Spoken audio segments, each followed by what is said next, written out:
After Law, from stress to success. Smart Lawyers Position and Transition. I am Victoria Collier, and this is the Smart Lawyers Position and Transition podcast, special series Life After Law. I'm with our guest, Robert Ingalls, founder and CEO of LawPods. And today on Life After Law, we will be discussing how pivoting in your career can save your health and bring new success. Smart Lawyers Position and Transition transforms the lives of attorneys who want better, more valuable law firms that in time may even want to sell and have their own life after law. The information provided is not intended to be legal, financial, or any other kind of advice, just great information, education, and entertainment. So TV shows sort of glam up the life of litigators and portray it as this sexy side of the law. And, well, I mean, it kind of is until it's not. So today we have a special guest, Robert Ingalls, who counts himself among the luckiest people alive.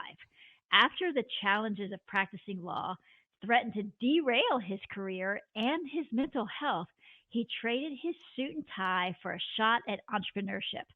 While there were a few rough years in between, now come on, it's entrepreneurship. There's a lot of roughness going on there. He turned his spare bedroom podcasting hobby into a marketing agency servicing the biggest brands in law. He lives in Raleigh, North Carolina with his remarkable wife, darling daughters, and a proliferating collection of longboard skateboards. Now, welcome, Robert. It is so lovely to be here. Thank you. Thank you. Before we get into anything else, I want to hear about your longboard skateboards because when I was, like in the 1980s and I was in my teens, that's the last time I really had any real connection to a skateboard. So tell me. Yeah, I was a skateboarder when I was in my early teens and I enjoyed it doing, the short boards like everybody was really into at the time. But I was just abusing my body and breaking things. And at a certain point, I said, the juice wasn't worth the squeeze anymore. And so I just stopped. And then right before COVID happened, I met a guy who was in his 60s and he just sold me. He talked to me for several hours at an event about how he longboard skateboards. And I was like, I'm sold. I'm going to buy one. And then so I go and buy one like right before COVID, and then COVID hits and now I've got nothing but time at home. And so every day I go out for, 20, 30 minutes. I'm like practicing on this thing and I got super into it.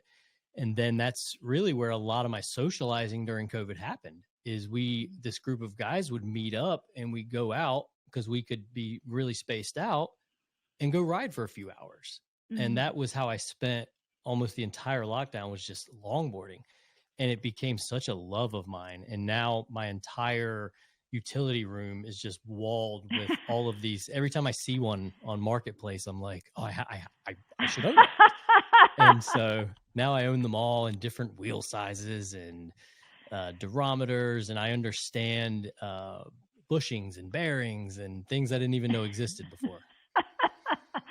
Well, that's fun and interesting, and it sounds not too different than probably how you felt when you were a litigator with the juice being squeezed out of you and the return on that investment to then pivoting. So talk to us about your background as a lawyer, and then, of course, we're going to lead that into why you're not a lawyer now and what you do.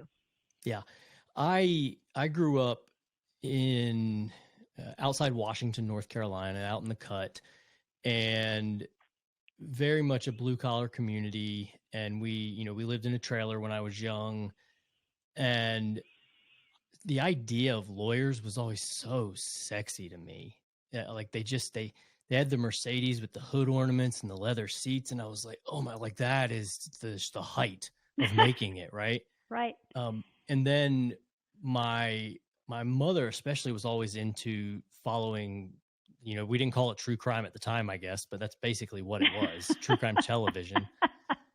And so the kidnappings and the murders. And then when I'm like 11 years old, we had this murder in my hometown, the Von Stein murder. And it made national news. They made 2 like TV movies about it.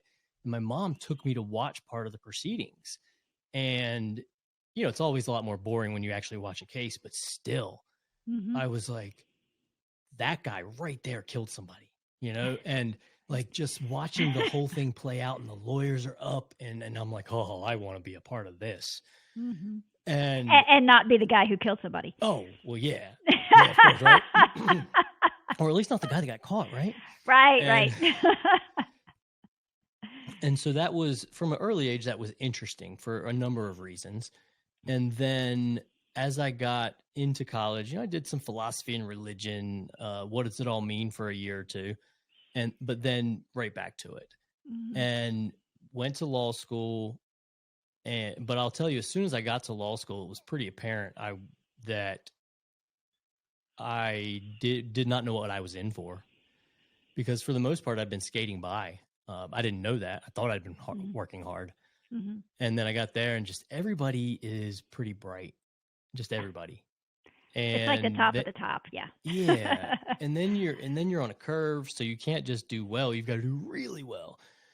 And so I didn't like that at all. And you were still stuck to your shortboard at that time. I get my word. And so I get through that. I learned almost everything during bar study. I mean, every day in bar study, I'm like, this would have been really helpful if I'd have known that in law school. Right. But I get out, pass the bar on the first try somehow.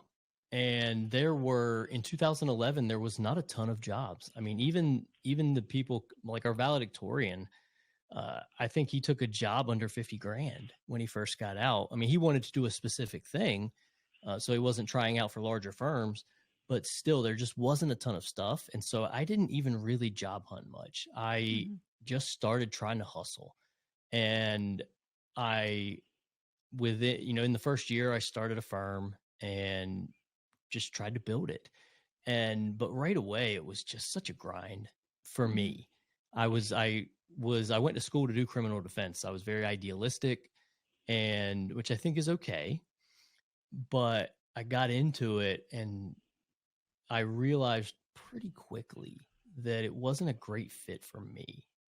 I don't know that I didn't have the realization that, I don't think I can ever do this, but I realized, I got to figure something different out because the way I'm approaching this is really heavy.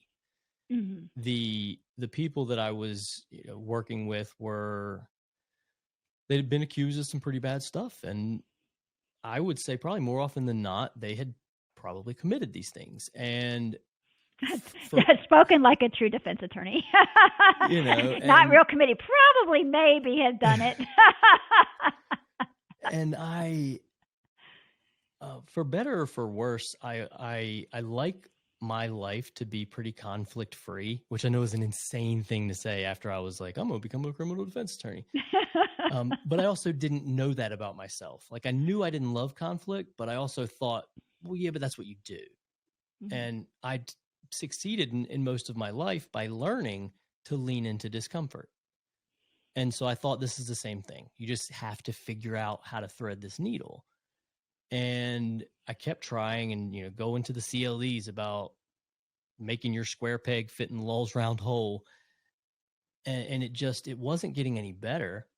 And then I started getting assigned a lot of domestic violence stuff. And that was where it really got heavy for me, was going into that courtroom. And yeah. And so were you on the court appointed list or were you working for other firms? Okay. So I got on the appointed list, and that was where most of that work was coming from. And that, I'm the only boy with 4 sisters. And I think that informs the way I look at the world. At the time I didn't have children, and now I have 2 daughters. So, I mean, even worse. Yeah. But I'm in there, and I am just, I also kind of like it when the people I interact with every day like me and have fond feelings for me. I like it. And appreciate actually what you do for them. Yeah. And certainly don't wish me dead. Right. And that was a daily occurrence. And know that they actually have the capability of making sure that you get dead if that's what they wanted.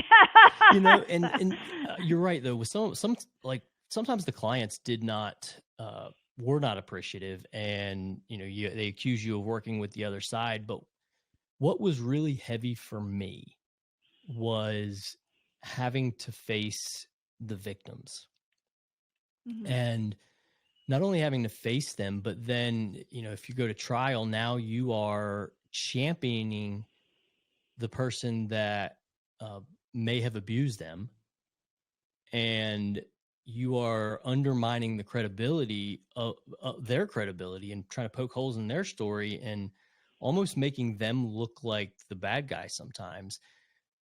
And that hurts. It hurts to do it.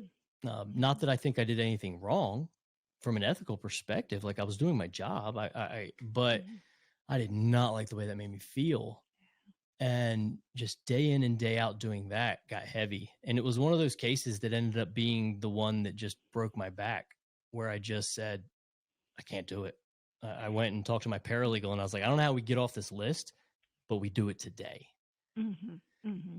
And so how long did you have this firm of yours? So I think I opened it in 12, and then I settled my last case in September of 2018. Okay. So a few years. Yeah. And so did you know what you wanted to switch to? Or had you been podcasting for your own firm, or did you just say, I can't do this anymore and somehow life will figure it out for me? Yeah, it was a progression. So right after I got married, my wife kind of came to me and was like, I forgot how old we are. We should really have a baby right this second. Wow. That clock was just beating her upside the head. Okay.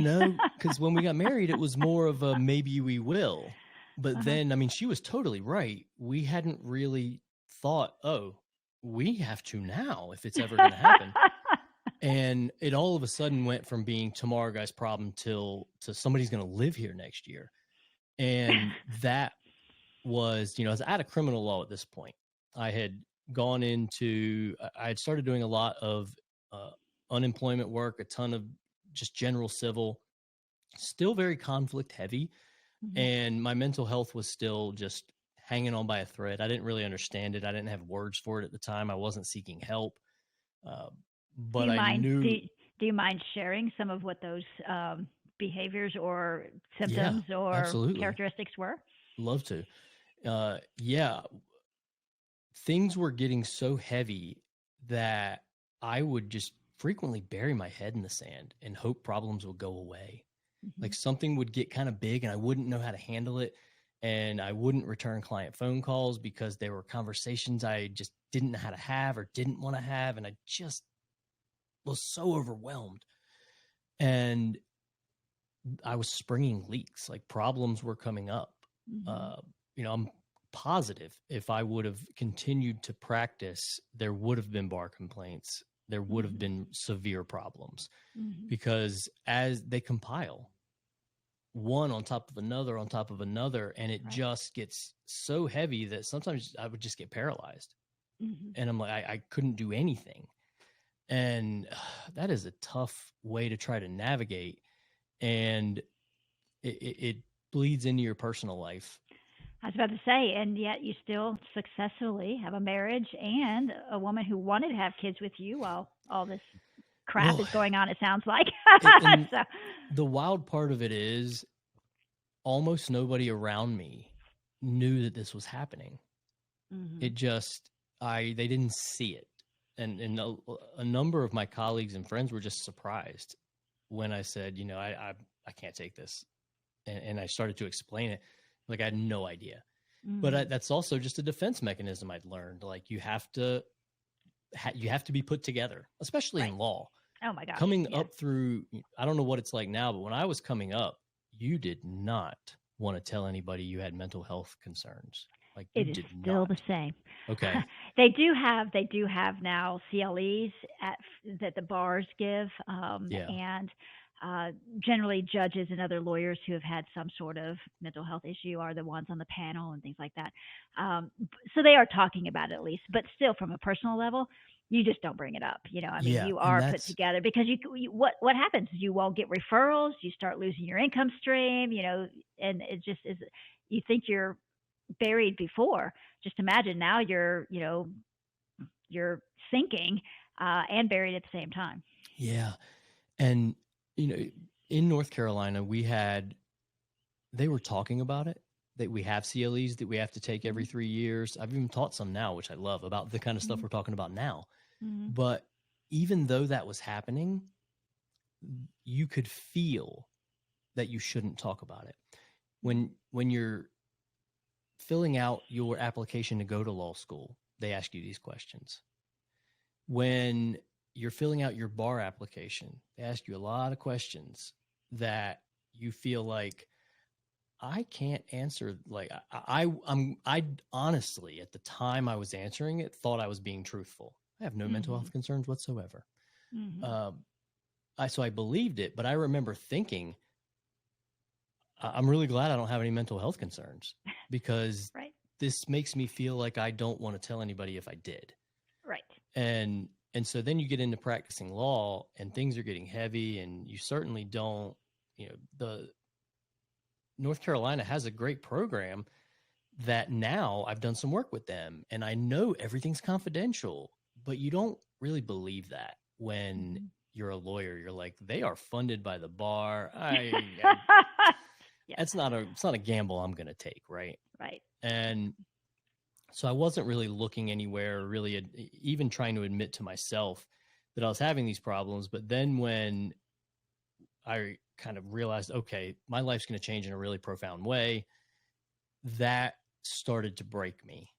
And mostly unbeknownst to my wife, I think the freak out was because, good veneer. But I sat down and I was like, I got to figure this out. And I made a list of things that just had to get figured out. Now, top of the list was money, because there wasn't enough of it. I hadn't learned how to run a business. Some decent business was coming in, but I couldn't figure out how to actually create any profit. And so I read a book about money, and that book the author had a book about leadership. I was running a terrible law firm where my employees did whatever the hell they wanted. Which, you're describing like 90% of the law firms out there. So, because we're not taught to be leaders. We're not taught to be business people. But so if you've got the names of those books and the author, please share it if you know it off the top of your head. Oh, absolutely. It's something that would benefit our listeners for sure. The first book was Total Money Makeover, Dave Ramsey. And I just never read a book about money. And I was like, I got to get my head around this and figure out how to make money. And it was helpful. It really was, to just help me understand it a little bit better.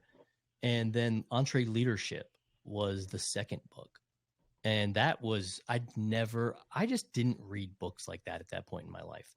The idea of, they used to call it self-help, was a foreign concept to me. I was also a classic fixed mindset type of person. If you admit you need to learn something, that means that you aren't good enough, right? That was the way I approached the world. And so I didn't have any of these concepts. So I read the book EntreLeadership, thought it was great. A lot of practical advice in there for running a business and being a leader. But the end of the book, they say, we have a podcast by the same name. Listen to it. Never listened to a podcast before. This is September of 2015. And I listened to that podcast. And one episode, it wasn't really for me, but I'm in the app. I'm like, okay, this is a thing. And they recommend other stuff. And there's this other one about office leadership and stuff. And the first guest is Tom Bilyeu, founder of Quest Nutrition. And he starts talking about leadership and mindset and his background. And it would just, the way he approached the world sounded so much like the path I'd taken. And then just starts laying out the roadmap for being anything you want. And I heard it. Like in that moment, I heard it and I was like, I think I can do this. And I didn't know, I had no clue where I was going to go. But in that moment, it was like he gave me permission to think maybe I don't have to keep doing this. Because when you go through all of this, you go to college, you apply to law school, you go to law school. My parents helped me get through law school. And you take out all these loans and all this like emotional support, and then you go do it. It's the idea that you can just say, nah, I don't want to do this anymore. I mean, that just, I don't know. And my grandparents, they were born in the 20s and 30s. And like, these are hard people that worked hard and didn't think about, they didn't really have that time to sit and think, I want to chase my dreams and feel personally fulfilled. Go find yourself. Right. Yeah. Right. Yeah. And so part of me felt like I couldn't even consider that. But in that moment, I thought, I think I can. And then hearing him put it together with finances, like there's a way to make money doing things, and the world's different now than it used to be. You don't have to follow this beaten path that somebody's always done. There's all these different things. And it just, like a horse that's been racing with blinders and all you can see is this. It was just like I got a larger view and I went, okay, there's more to the world than I realized before. Mm-hmm. And it just sent me on a path of discovery and learning. And that was the moment where I really started to go in a different direction and started consuming different content, started thinking in different ways. Within 30 days of listening to that podcast, I owned $1,000 worth of podcast gear. My mom helped me buy it, which says a lot about her. Hey, I'll help you go to law school, and then I'll help you buy this microphone for some reason. And, but she believed in me. Yeah. And I started playing around in my spare bedroom with one of my colleagues. Wait, did you still live with your mom at this point? No, thankfully, no. Okay, gotcha. Just needed to clear that up. No, at this point, no. I'm living with my wife, and we, and she was super cool about the whole thing too. Just like, she was a little like, I don't know what's happening here, because I really was like a giddy school kid, just like all these fun things. I want to do all this, and I read this, and I just couldn't stop. I read 50 or 60 books in the first year, just anything about personal development and mindset and learning and business and just voracious consumption. And I got really into like marketing ideas. I didn't know anything about that stuff before. And it didn't come to me right away that, I'm going to do podcasts. I liked podcasts and I started my own, but the idea that I would help other people do it, I mean, that was mostly a mindset problem. And like, who am I? Right. And was your podcast for your law firm? Is that what your first one was? Okay. It was. Yeah. And so while you want to get out of the business, you're actually doing a podcast to bring in more business. Right. Right. Yeah. Well, I didn't know how to get out because I knew I wanted to do something different, but I didn't know if it ultimately could be away from law or if it'd be like something different in law. It was more a license to think about ideas and other possibilities. But yeah, I started one in my law firm and just attacked it like a hobby that I loved and spent so much time with it, got involved in the community, started teaching other people how to podcast at co-working spaces. And over a couple of years, a lawyer in town saw me and just said, "Hey, I'd like it if you would, do you think you could help me try to do this?" I'd love to help you do it. And that was client number one before I really knew that I was going to have a business. And so were you teaching the first client how to do it for himself, or were you like, yeah, I can do this for you? Yeah, do it for you. Yeah, do it for you. Okay, great. And so that was your first client. We always remember our first clients. But you said you had a mindset issue as far as who am I? Who am I to do this for others? So did you then at that point decide, hey, I can do this for others and I'm going to go seek out more clients, or did it just kind of organically happen? Yeah, it was at that moment, doing it for him made me think, I think this could be something because you don't know what you don't know. And I didn't know if the marketplace would want it or if people would hire me, like who, again, very much a mindset problem of like, who am I? And assuming that other people know more or are better qualified. And at that moment, I had probably 3 different business ideas in the air. And in my mind, they were kind of all like potential. And because I'm an idea person, Mm-hmm. and it's a double-edged sword because I really enjoy it. It gives me a lot of unique ideas. But another problem idea people have is we have a really hard time with execution because Follow through, right, absolutely. right. I have all these ideas and you get wrapped up in the fact that maybe these ideas have value on their own. They don't. They only have value when you do something with them. And so that was hard, but you know,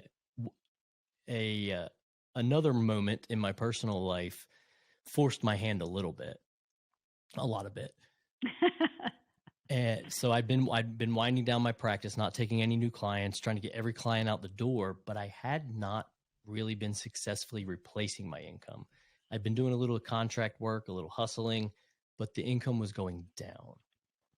And things were I was struggling just to have any money anywhere and pay bills.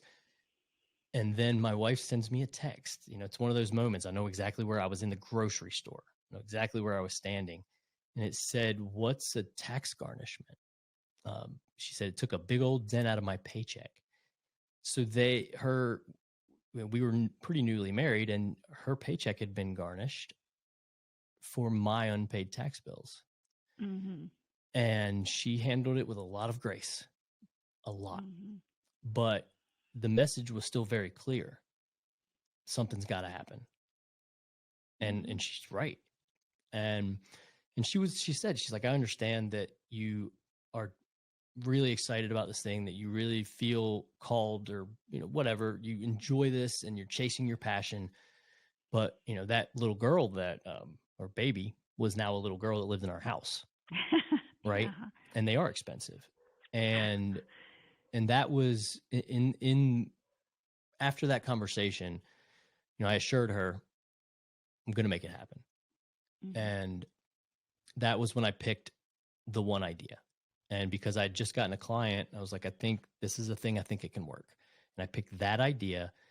But then I went and got a job because that idea wasn't, and it didn't. It took a couple years before there was any form of income replacement. Mm-hmm. And I went and got a job at a bank in compliance, which for anybody that is just getting their face grinded off by a legal career, compliance at a bank is cushy. You know, your mileage may vary, but I have a lot of friends who still are in the different banks, and the amount of money they will give you for a fraction most of the time of the work that a litigation career demands of you is astounding. So, and I love lawyers, from what I understand. So that's how I got the job. It was that background. Yeah. And so, talk to us about how podcasting can be used as a tool for nurturing leads, networking, and really, you know, boosting business content.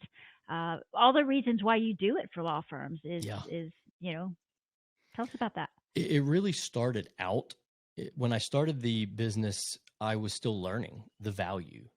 And my belief at the time when I first started the business was it was going to be a lead nurturing mechanism, that people are going to look for you. They're going to find, you know, they're doing their research. They're finding you through, you know, SEO, PPC. They're going to your social channels, and you're going to have this content there that will speak to their questions. If they have gotten a DWI, they're going to see your episode, the first 5 things you need to do after you get a DWI. Whatever. We know what the questions are that people are asking because they ask them in every consult. We see them on the SEO report. We know what they want to know. We're making content that speaks directly to that. So that way they can engage with the content. It's not like video. It's not like the written word where you're asking them to do something. Stop and do. Read, watch, whatever. Podcasting is a very different form of media. It says, what are you doing? I'll come with you.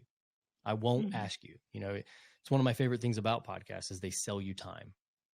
And I believed, watching just the way consumers were behaving at that moment and watching the podcast space grow in general, that was going to work. And that was the entire model in the beginning, was make this kind of content. And it's still a huge part of our model, is creating lead nurturing stuff that speaks directly to the place that people are, makes them feel better. They get to hear your voice. and then they pick up the phone. They are pre-qualifying and feeling good for you. They're building that know, like, trust before they ever set the appointment. And when you open your mouth, they already have a sense for who you are. That's great. And then as the business went and continued to develop, other avenues started to show themselves. And one of my favorites was networking. It just wasn't something I thought about when I started the business. And now I have shows that the main reason they exist is so the host can reach out to people they don't know that they would like to work with and say, I have a podcast where we interview the top CFOs in the world. And here are 2 episodes of people that they know that we've already done. I'd love to share your insight. Now they're coming on your podcast and you're getting to know them in real time, building that relationship right on the microphone. You don't care if anybody listens or not. Now, if you can make both of those work where you have a listener that cares about this, that can also turn into a referral or turn into a client, great. But some of these shows, that is such a secondary objective to just creating a space to have a conversation and network with somebody. And that has shown itself to be so incredibly valuable. And then the content marketing. I didn't anticipate how much bigger that was going to get. Because when I started, it was the podcast episode, the audio on the players, and we would transcribe it for the website and then do some show notes for the website with links. And that was kind of it.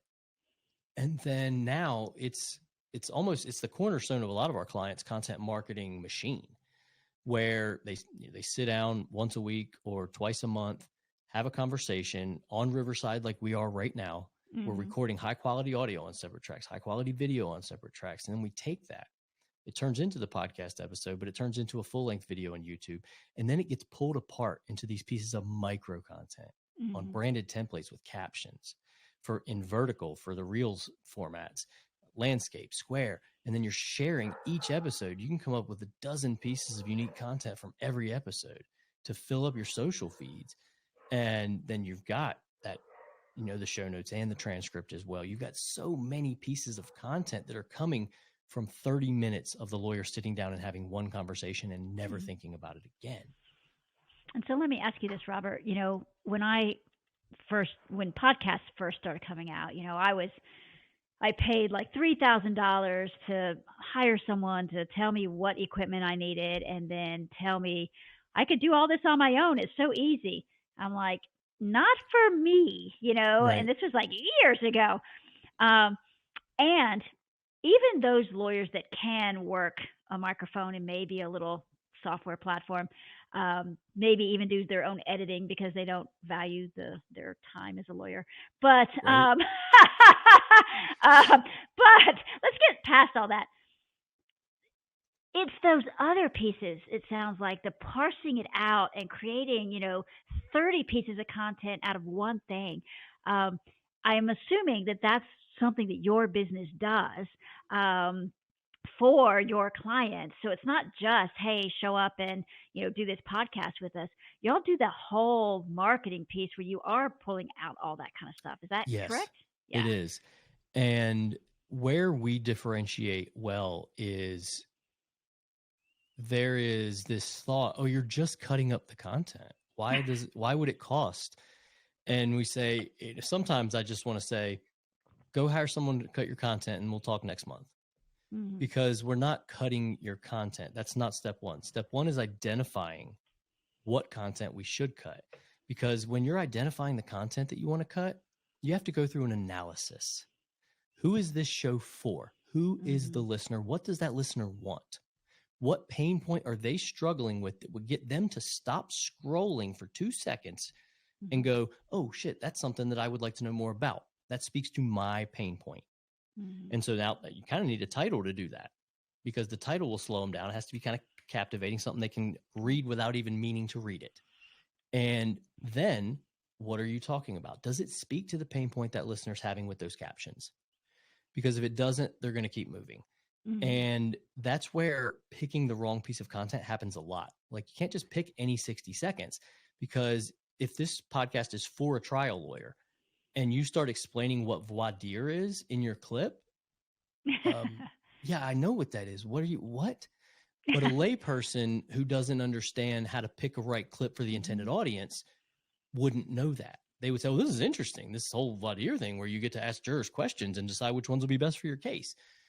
That would be a wasted clip if you were trying to get somebody who wanted to learn to be a better trial lawyer to listen to your show. They would think it would be about the basic concepts of law if you pulled the wrong clip.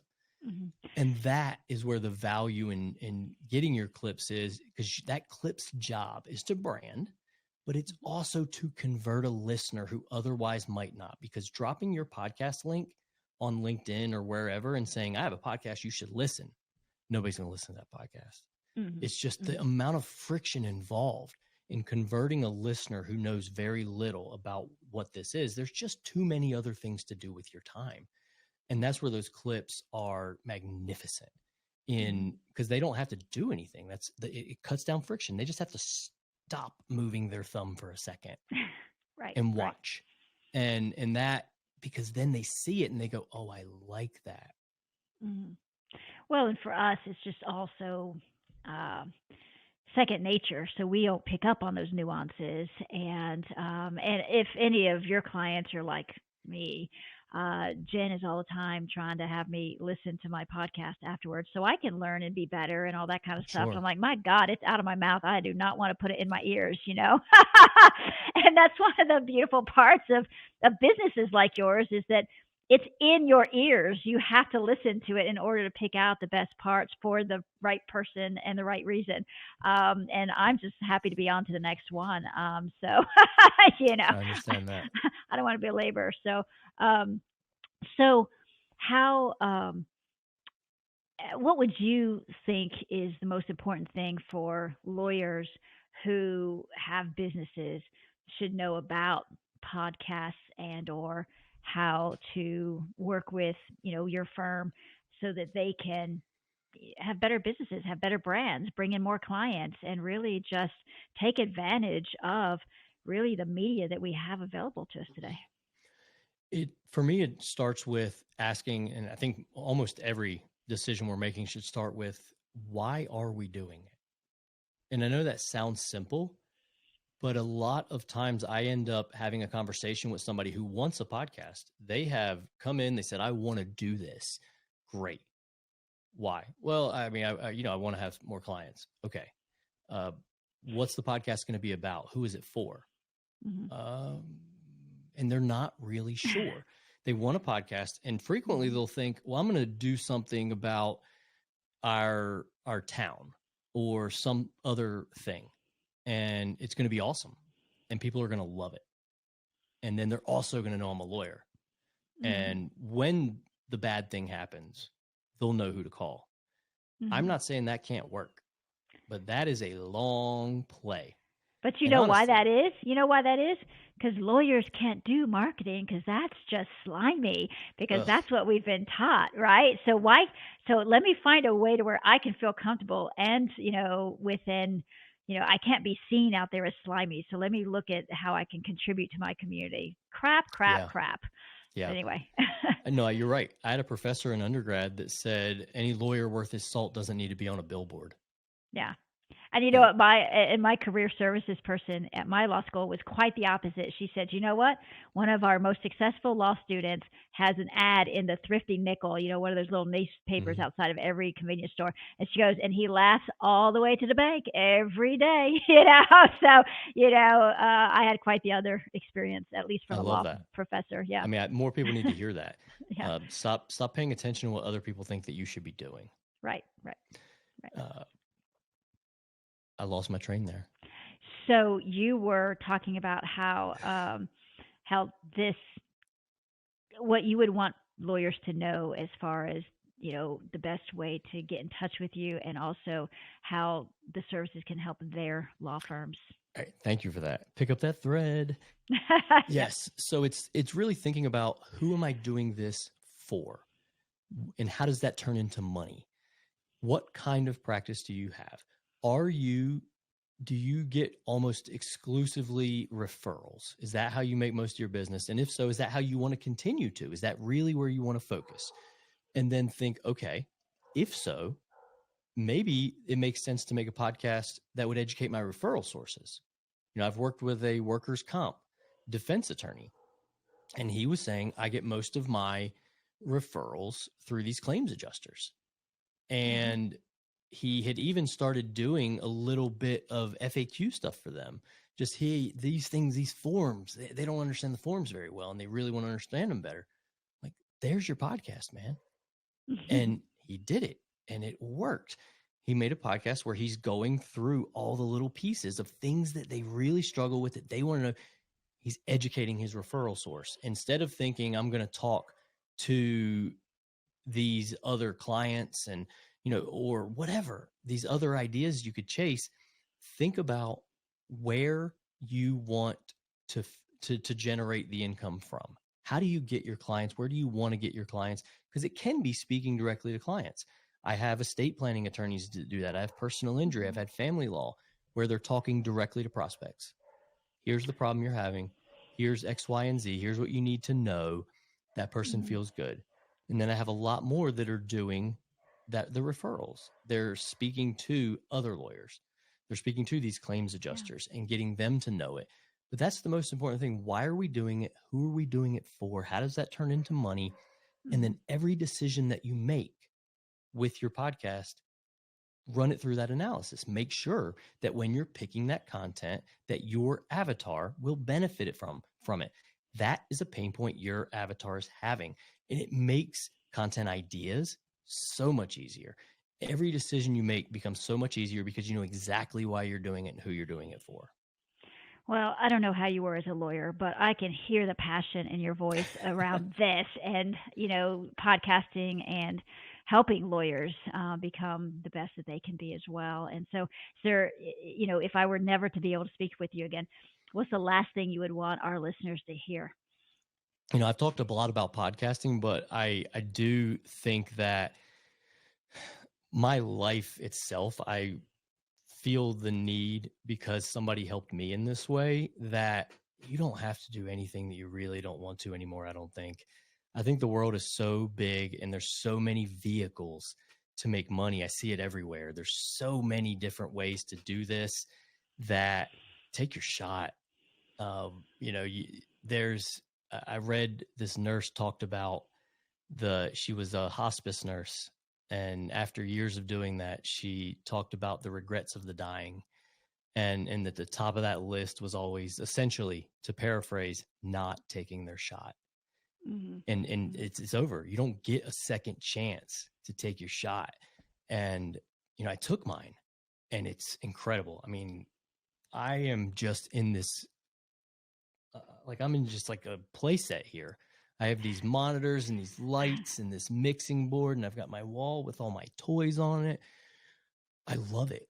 And I make money doing this. Like, I do much better than I ever did doing law, but I'm really I enjoy it too. And if I can help one person, kind of break out of the matrix and go do something fun where they get to go to their desk.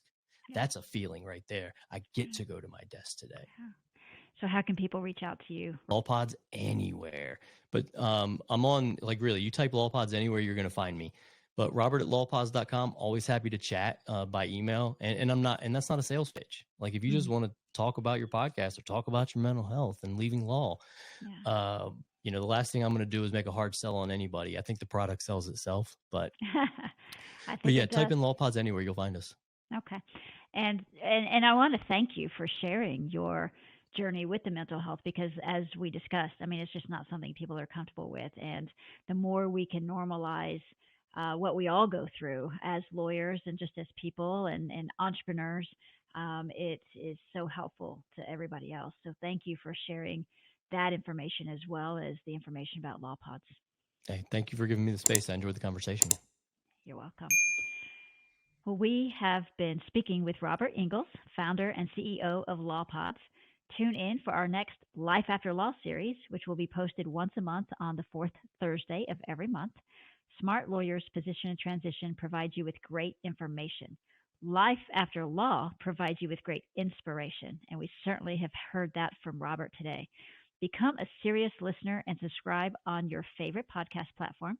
Additionally, become a member of our private Facebook group called The Art of Buying and Selling Law Firms, where you will get free information, good content, and a great community just to be part of. And lawyers do not have to have any present interest in selling a law firm to be a member of that group.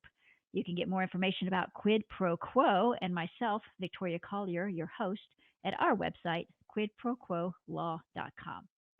You have been listening to Smart Lawyers Position and Transition Life After Law series.